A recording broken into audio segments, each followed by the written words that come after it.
নবীজির পিতা আব্দুল্লাহ, নবীজির মাতা আমিনা, নবীজির দুধ মা হালিমা, নবীজির রওজা মদিনা।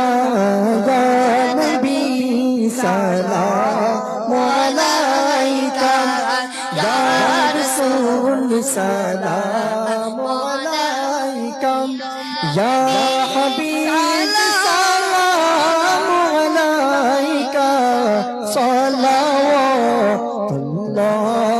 আলাইকা।